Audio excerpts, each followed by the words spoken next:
So guys, today we are talking about patriarchy, women rights. Patriarchy से क्या समझ में आता है हमको? पेट्रियार्की हम जब भी सुनते हैं तो हमको समझ में आता है पितृत्व सत्तात्मकता, यानी कि मेल डोमिनेंस। मेल का हमेशा से ही हमारी सोसाइटी के ऊपर एक अपर हैंड रहा है, एक अपर होल्ड रहा है मेन का। और विमेंस को हमेशा डिटोरिएट किया जाता है पेट्रियार्की के अंदर, ये सब जानते हैं।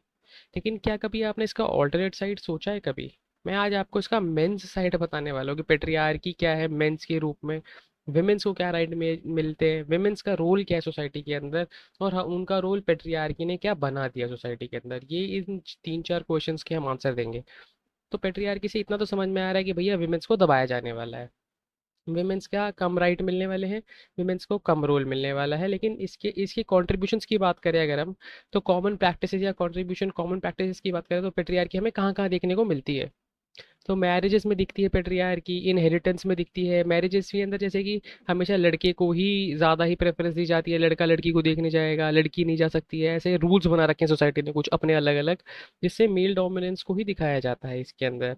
इनहेरिटेंस में भी यही होता है कि लड़की को प्रॉपर्टी कम दी जाती है, अभी भी इक्वल राइट्स नहीं मिले हैं, जबकि लॉ तक पास हो गया हमारे कंट्री के अंदर कि बेटी को भी इक्वल राइट्स प्रॉपर्टी में दी जाए, लेकिन अभी भी वो अवेयरनेस नहीं है लोगों के अंदर, क्योंकि पेट्रियार्की है, कोर वैल्यू है उनकी वो। तो उसको हटाना इतना मुश्किल नहीं, अभी तो मुश्किल है, इतनी जल्दी वो नहीं चेंज होने वाली। लेकिन हम अपग्रेड कर रहे हैं, कस्टम्स ट्रेडिशंस हम देख ले, अपने घर के अंदर ही देख ले, जितने भी ज़्यादातर हवन होगा या ऐसा कुछ करिए, कोई भी एक सैनिटेटिक प्रोसेस हो रही है तो उसके अंदर मेंस को ही ज़्यादा प्रेफरेंस दी जा रही है।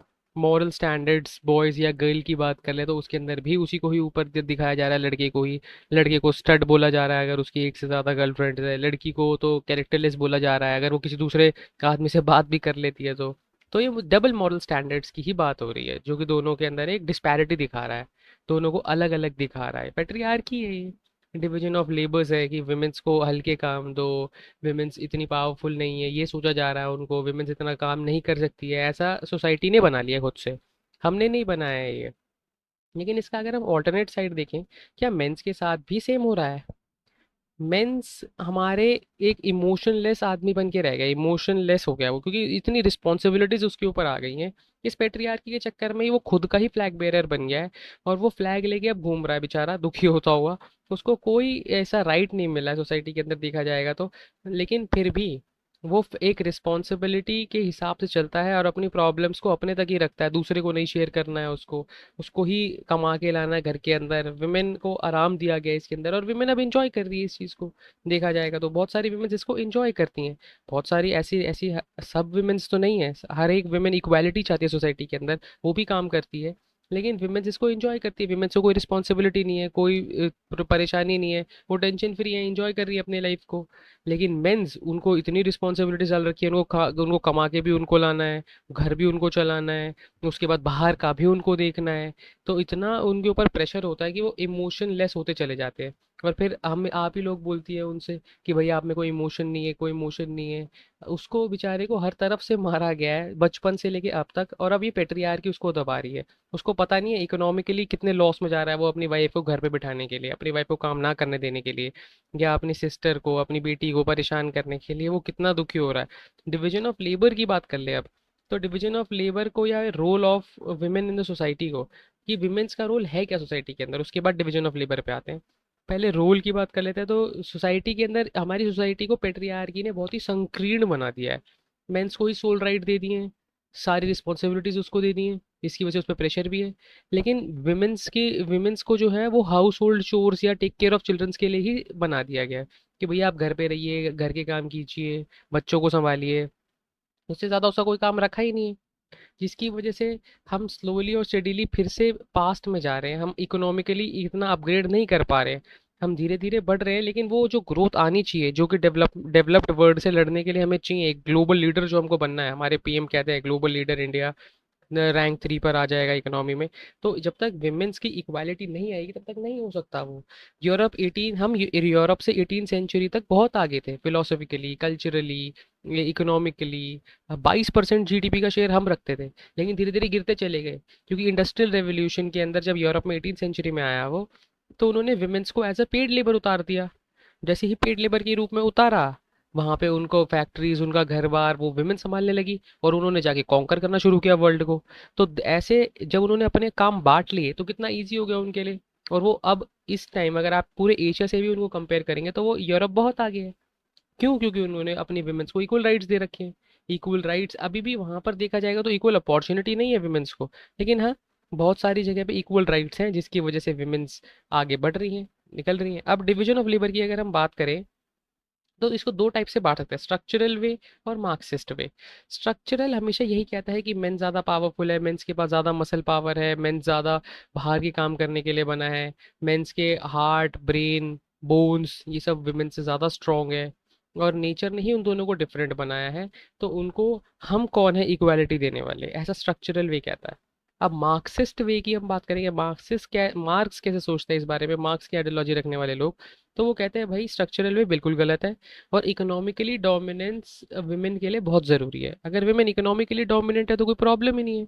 इकोनॉमिकली वो डोमिनेंट है, उसको सोसाइटी में लिबर्टी मिलेगी, इक्वालिटी मिलेगी। अगर वो इकोनॉमिकली डोमिनेंट नहीं है तो मैंने उसको दबाने वाला है, और उसको दबना पड़ेगा क्योंकि उसके पास कोई चारा भी नहीं है। अब यही समस्या है इन दोनों के डुअलिटी की, इन दोनों में लड़ाई की। स्ट्रक्चरल वे तो कह रहा है कि भैया देखो आप लोग अलग हो, आप लोग अपना काम करो, मेंस अपना काम करेंगे। लेकिन मार्क्सिस्ट कह रहा है नहीं, इकोनॉमिकली डोमिनेंट हो जाओ, सब बराबर है, कोई प्रॉब्लम ही नहीं है किसी के अंदर ही। अब बात करते हैं कंट्रीब्यूशन क्या है विमेंस का।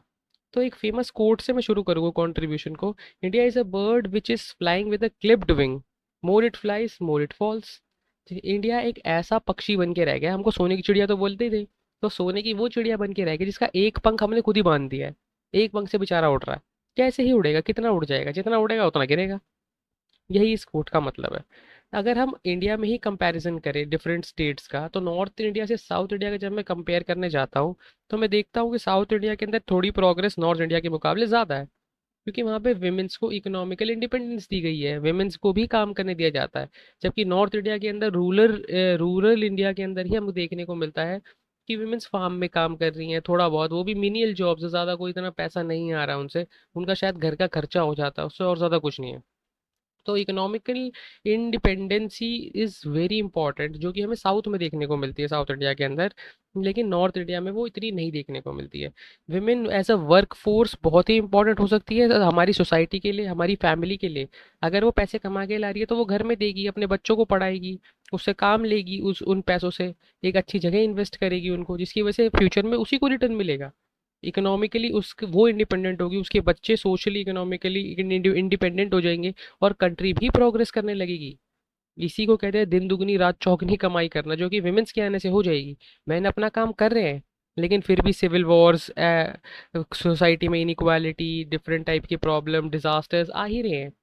तो भाई विमेंस को साथ में लेके आओ, सोसाइटी का बर्डन थोड़ा कम करो, मेंस भी थोड़ा आराम कर ले, विमेंस भी थोड़ा काम कर ले, दोनों मिल बांट के काम करेंगे, काम आसान हो जाएगा। Easy to do, easy to work. Women's को चार दीवार में बंद मत करके रखो। पेट्रियार्की का मतलब ये नहीं है कि आप कि विमेंस को बंद कर दो, विमेंस को काम ही मत करने दो, नहीं। अगर हम यही सोच के चलने वाले हैं तो भैया नहीं बनने वाली बात। इंडिया फिर कभी भी एक डेवलप्ड नेशन बनते बनते बनने में ही रह जाएगा, लगा ही रहेगा। लेकिन हम बन ही नहीं पाएंगे, क्योंकि हमारी 40% या 45% ऑफ द वर्क फोर्स तो घर पे बैठी हुई है। कैसे चलेगा ऐसे काम? क्या कभी बन पाएगा इंडिया? मुझे तो नहीं लगता भाई कभी भी हो पाएगा ऐसा। इंडस्ट्रियल रेवोल्यूशन हमको यही सिखाता है यूरोप का, कि विमेंस को इक्वल राइट अगर हम नहीं देंगे तो बहुत ही मुश्किल हो जाएगी हमको जीतने में यूरोप से। और हमको यूरोप से अगर कंपटीशन करना है तो भैया विमेंस को तो मार्केट में उतारना पड़ेगा, विमेंस को इक्वल राइट्स देने पड़ेंगे, विमेंस को हमको इक्वालिटी में लाना पड़ेगा मेंस के साथ। जब वो कंधे से कंधा मिला के काम करने लगेंगी तो अपने आप ही डेवलपमेंट हमारी डबल हो जाएगी। जैसी डबल होगी तो आराम से हम उनको सरपास कर सकते हैं। एक डेमोग्राफिक डिविडेंड का हमें इसको फायदा उठाना पड़ेगा, तभी हम काम ले सकते हैं। पेट्रियार्की हमारी सोसाइटी को खाती जा रही है अंदर से, मेंस को और वुमेन्स को, दोनों को। तो ये ना मेंस के लिए अच्छी है ना वुमेन्स के लिए अच्छी है, मेंस को सोशली और वुमेन्स को इकोनॉमिकली डिप्रेस कर रही है। अगर आप देखोगे ध्यान से सोचोगे तो सोचिए इस बारे में थोड़ा सा। आपसे मिलेंगे नेक्स्ट वीडियो में। जय हिंद, वंदे मातरम। Thank you very much.